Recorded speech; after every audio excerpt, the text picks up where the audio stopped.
ಯಾವುದೇ ಜರ್ನಿನ ಶುರು ಮಾಡೋದಕ್ಕಿಂತ ಮೊದಲು ನಮ್ಮ ರಾಯರ ಆಶೀರ್ವಾದ ತಗೊಳ್ಳೋದು ನಮ್ಮ ಪದ್ಧತಿ. ಸೊ ಅವ್ರ ಆಶೀರ್ವಾದದ ಜೊತೆಗೆ ನಮ್ಮ ಗೋವಾ ಪ್ಲ್ಯಾನ್ ರೆಡಿ ಆಯಿತು. ಲಗೇಜ್ ಎಲ್ಲ ಪ್ಯಾಕ್ ಮಾಡಿಕೊಂಡು ಎಲ್ಲ ಕೆಲಸಗಳನ್ನ ಮುಗಿಸಿ ಫ್ರೆಂಡ್ಸ್ನ ಕರ್ಕೊಂಡು finally we are going to Goa. ನಾವು ಚೂಸ್ ಮಾಡಿದ್ದು ಮಂಗಳೂರು ಮತ್ತು ಉಡುಪಿ ಹೈವೇ. ಬಿಕಾಸ್ ಹಾಸನ ಮೇಲೆ ಕೂಡ ರೂಟ್ ಇದೆ, ಬಟ್ ಅದು ಸ್ವಲ್ಪ ಕಂಜೆಸ್ಟ್ ಅಂತ ಅನಿಸುತ್ತೆ. ಸೊ ಈ ರೂಟ್ನ ಚೂಸ್ ಮಾಡಿದ್ವಿ. ನೈಟ್ ಜರ್ನಿ ನಾವು ಯಾರಿಗೂ ಪ್ರಿಫರ್ ಮಾಡಲ್ಲ, ಬಟ್ ನಾವು 1 ಗಂಟೆಗೇ ಬಿಟ್ಟಿದ್ದು. ಮಧ್ಯ ಟೀ ಬ್ರೇಕು, ಸಾಂಗ್ ಕೇಳ್ಕೊಂಡು ಜರ್ನಿ ಎಂಜಾಯ್ ಮಾಡ್ಕೊಂಡು ಹೋಗೋಷ್ಟರಲ್ಲಿ ಫೈನಲಿ ಮಾರ್ನಿಂಗ್ 4:35ಗೆ ರೀಚ್ ಆದ್ವಿ. ಸಮ್ಮರ್ ಇದ್ದಿದ್ದರಿಂದ ಸ್ವಲ್ಪ ಬಿಸಿಲು ಜಾಸ್ತಿನೇ ಇತ್ತು. ಆ್ಯಂಡ್ ಸಮ್ಮರು ಸ್ವಲ್ಪ ಕ್ರೌಡೆಡ್ ಟೈಮ್ ಆಗಿದ್ದರಿಂದ ಗೋವಾದಲ್ಲಿ ನಾವು ಆಲ್ರೆಡಿ ನಜರಿ ರೆಸಾರ್ಟ್ನ ಬುಕ್ ಮಾಡ್ಕೊಂಡಿದ್ವಿ. ಒಂದು 15 to 20 ಡೇಸ್ ಬಿಫೋರೇ ಬುಕ್ ಮಾಡ್ಕೊಂಡಿದ್ವಿ. ಇದು 3 ಸ್ಟಾರ್ ಹೋಟೆಲ್ಲು. ತುಂಬ ಚೆನ್ನಾಗಿ ಮೇಂಟೈನ್ ಮಾಡಿದ್ದಾರೆ. ಆ್ಯಂಬಿಯನ್ಸ್ ಅಂತೂ ತುಂಬ ಇಷ್ಟ ಆಯಿತು ನಮ್ಮೆಲ್ಲರಿಗೂ.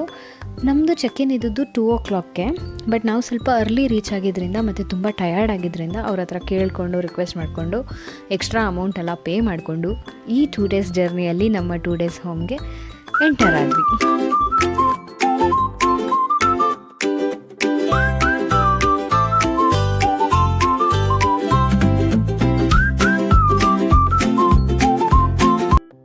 ಲುಕ್ ಅಂತೂ ತುಂಬ ಅಥೆಂಟಿಕ್ ಆಗಿತ್ತು. ಸೊ ತುಂಬ ಇಂಪ್ರೆಸಿವ್ ಅನ್ನಿಸ್ತು. ಆ್ಯಂಡ್ ಬಾಲ್ಕನಿ ಅಂತೂ ಈಗ ನೋಡ್ತಿದ್ದೀರಲ್ಲ ವೀಡಿಯೋಲಿ, ಇಷ್ಟೇ ನಾವು ಆ್ಯಕ್ಚುಲಿ ನೋಡಿದ್ದು. ಬಿಕಾಸ್ ಅಷ್ಟು ಟಯರ್ಡ್ ಆಗಿತ್ತು. ಆ್ಯಂಡ್ ಸಮ್ಮರ್ ಆಗಿದ್ದರಿಂದ ಬಾಲ್ಕನಿಯಲ್ಲಿ ಕೂತ್ಕೊಳ್ಳೋ ಸಾಹಸ ಎಲ್ಲ ಮಾಡೋಕ್ಕೋಗಲಿಲ್ಲ. ಒಂದು ನ್ಯಾಪ್ ತೊಗೊಂಡು ಎದ್ದೇಳೋಣ ಅಂತ ಮಲಗಿದವರು ಎದ್ದಿದ್ದು ನಾವು ಅರೌಂಡ್ 4:35 ಆಗಿತ್ತು. 5 o'clock ಅಂದರೆ ಕೇಳಬೇಕಾ, ಇಟ್ಸ್ ಆಲ್ಮೋಸ್ಟ್ ಟೀ ಟೈಮ್. ನಮಗಂತೂ ಎದ್ದಿದ ತಕ್ಷಣ ಏನಿರಬೇಕೋ ಇಲ್ವೋ, ನನಗೆ ಎಸ್ಪೆಷಲಿ ಟೀ ಅಥವಾ ಕಾಫಿ ಇರಬೇಕು. ನಮ್ಮ ಗ್ರೂಪಲ್ಲಿ ಯಾರೂ ಅಷ್ಟು ಕುಡಿಯೋಲ್ಲ, ಬಟ್ ನಾನು especially tea lover, dye hard fan of tea. So coffee ಏನಾದ್ರು ಆರ್ಡ್ರ್ ಮಾಡೋಣ ಅಂತ ನೋಡ್ತಾಯಿದ್ವಿ. ಬಟ್ ಇಲ್ಲೇ ಕೇಟಲ್ ಹತ್ರ 2 water bottles, coffee powder, sugar powder, ಜೊತೆಗೆ ಮಿಲ್ಕ್ ಪೌಡರೂ ಇತ್ತು. ಸೊ ಯಾಕೆ ಇದೊಂದು ಸಾಹಸ ಮಾಡಬಾರ್ದು ಅಂತ ನಾವು ಕಾಫಿ ರೆಡಿ ಮಾಡಿದ್ವಿ. ವಿಡಿಯೋಲಿ ನೋಡೋಕ್ಕೆ ಎಷ್ಟು ಚೆನ್ನಾಗಿ ಕಾಣ್ತಿದೆ ಅಲ್ಲ ಕಾಫಿ, ಕಲರ್ಫುಲ್ಲಾಗಿ. ಆ್ಯಕ್ಚುಲಿ ಕುಡಿಯೋದಕ್ಕೆ ಒಂದು ಸ್ವಲ್ಪನೂ ಚೆನ್ನಾಗಿರಲಿಲ್ಲ. ಯಾರೂ ಟ್ರೈ ಮಾಡಬೇಡಿ. ಅಕಸ್ಮಾತ್ ಗೋವಾಗ ಹೋಗಿ ಪೌಡ್ರ್ ಮಿಲ್ಕೆಲ್ಲ ನಮ್ಮ ನಂದಿನಿ ಮಿಲ್ಕ್ನ ಬೀಟ್ ಮಾಡೋಕ್ಕೆ ಚಾನ್ಸೇ ಇಲ್ಲ.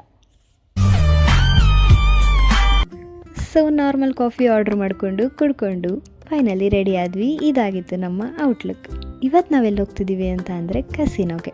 ನಾವು ಮೊದಲನೇ ದಿನ ಫುಲ್ ಟಯರ್ಡ್ ಆಗಿರ್ತೀವಿ ಅಂತ ಪ್ಲ್ಯಾನ್ ಮಾಡಿನೇ ನಾವು ಯಾವುದೇ ರೀತಿ ವಾಟರ್ ಗೇಮ್ಸು ಮತ್ತು ಪಾರ್ಟೀಸ್ನ ಅಟೆಂಡ್ ಮಾಡಬಾರ್ದು ಅಂದ್ಕೊಂಡು ಕೆಸಿನೋ ಟ್ರೈ ಮಾಡೋಣ ಅಂತ ಪ್ಲ್ಯಾನ್ ಮಾಡ್ಕೊಂಡಿದ್ವಿ ಮುಂಚೆನೇ. ನಮ್ಮ ಪ್ಲ್ಯಾನ್ ಇದ್ದದ್ದು 3 ಗಂಟೆಗೆ ಹೋಗಬೇಕು ಅಂತ, ಬಟ್ ನೋಡಿದ್ರಲ್ಲ ಸ್ನ್ಯಾಪಲ್ಲಿ ಇಟ್ಸ್ ಆಲ್ರೆಡಿ 7 ಆಗೋಗ್ಬಿಟ್ಟಿತ್ತು. ಬೇಗ ನಮ್ಮ ಟಿಕೆಟ್ಸ್ಗಳನ್ನ ತೊಗೊಂಡು ಟ್ಯಾಗ್ಸ್ನ ಹಾಕಿಸ್ಕೊಂಡು ನಮ್ಮ ಕ್ರೂಸ್ ಕಡೆ ಹೋಗೋಣ ಅಂತ ಬೋಟ್ ಕಡೆ ಹೊರಟ್ವಿ. ಇಲ್ಲಿ ತುಂಬ ಕಡೆ ವೀಡಿಯೋಸ್ ಅಲೋ ಮಾಡಲ್ಲ, ಎಸ್ಪೆಷಲಿ ಬಿಲ್ಲಿಂಗ್ ಕೌಂಟರಲ್ಲಿ ಮತ್ತು ಗೇಮ್ಸ್ ಆಡೋ ಕಡೆ ಸ್ಟ್ರಿಕ್ಟಾಗಿ ಹೇಳಿರ್ತಾರೆ. ಸೊ ನಾವು ಆ ರೂಲ್ಸ್ನ ಬ್ರೇಕ್ ಮಾಡೋಕ್ಕಾಗಲ್ಲ. ಆ್ಯಂಡ್ ನಾವು ಬೋಟ್ ಕಡೆ ಬಂದ್ವಿ. ತುಂಬ ಜನ ಆಲ್ರೆಡಿ ಹತ್ತಿ ಕುತ್ಕೊಂಡ್ಬಿಟ್ಟಿದ್ರು. ನಮ್ಮ ಈ ಒಂದು ಜರ್ನಿ ಅರೌಂಡ್ 10 to 15 ಮಿನಿಟ್ಸೇ ಆಗುತ್ತೆ ಇಲ್ಲಿಂದ ಕ್ರೂಸ್ಗೆ ರೀಚ್ ಆಗೋದು. ಆ್ಯಂಡ್ ನಾವಂತೂ ತುಂಬ ಎಕ್ಸೈಟಿಂಗ್ ಆಗಿದ್ವಿ. ಇಲ್ಲಿ ತುಂಬ ಕ್ರೂಸ್ಗಳಿವೆ, ನೋಡ್ತಿದ್ದೀರಲ್ಲ, ಇಲ್ಲಿ ಲೈಟ್ಸ್ ಇರೋದೆಲ್ಲ ಬೇರೆ ಬೇರೆ ಕ್ರೂಸ್ಗಳು. ಮೊದಲನೇ ಇದರಲ್ಲಿ ಬಂದು ಬಿಗ್ ಡ್ಯಾಡಿ ಅಂತ ಬರುತ್ತೆ, ಅದು ಸ್ವಲ್ಪ ಕಾಸ್ಟ್ಲಿ ಇರುತ್ತೆ. ಆ್ಯಂಡ್ 2ನೇ ಪ್ಲೇಸಲ್ಲಿ ಮೆಜೆಸ್ಟಿಕ್ ಪ್ರೈಡ್ ಬರುತ್ತೆ. ಸೊ ಈ ಸಲ ನಾವು ಮೆಜೆಸ್ಟಿಕ್ ಪ್ರೈಡ್ನ ಟ್ರೈ ಮಾಡೋಣ ಅಂತ ಇದಕ್ಕೆ ಹೋದ್ವಿ.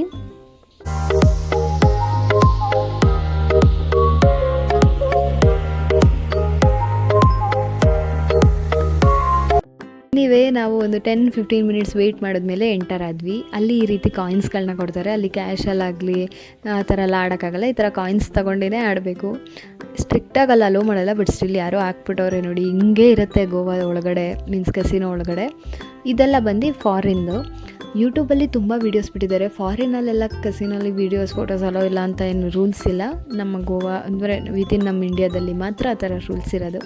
ಸೊ ಎಲ್ಲರಿಗೂ ಗೊತ್ತಾಗಲಿ ಅಂತ ಬೇರೆ ವೀಡಿಯೋಸ್ ಹಾಕಿದ್ದೀವಿ. ತುಂಬ ಚೆನ್ನಾಗಿತ್ತು. ಗೇಮ್ಸ್ ಅಂತೂ ಆಡ್ಕೊಂಡು ತುಂಬ ಎಕ್ಸೈಟಾಗಿ ಟೈಮ್ ಹೋಗಿದ್ದೇ ಗೊತ್ತಾಗಿಲ್ಲ. ಗೇಮ್ ಆಡ್ತಾ ಮಾಮೂಲಿ ಹೊಟ್ಟೆ ಹಸು ಶುರು ಆಯಿತು. ಫಸ್ಟ್ ಊಟ ಮಾಡಿಕೊಂಡು ಆಮೇಲೆ ಇನ್ನೊಂದು ರೌಂಡ್ ಗೇಮ್ ಆಡೋಣ ಅಂದ್ಕೊಂಡು 3rd ಫ್ಲೋರಿಗೆ ಬಂದ್ವಿ. ಇಲ್ಲಿ ಲೈವ್ ಪರ್ಫಾರ್ಮೆನ್ಸ್ ಎಲ್ಲ ನಡೀತಾ ಇತ್ತು. ಇಲ್ಲೆಲ್ಲ ವೀಡಿಯೋಸ್ಗಳಿಗೆ ಅಥವಾ ಫೋಟೋಸ್ಗಳಿಗೆ ಯಾವುದು ರಿಸ್ಟ್ರಿಕ್ಷನ್ಸ್ ಇಲ್ಲ. ಎಷ್ಟು ಜನ ವೀಡಿಯೋ ಮಾಡ್ಕೋತಿದ್ದಾರೆ ನೋಡಿ ಪರ್ಫಾರ್ಮೆನ್ಸ್ನ.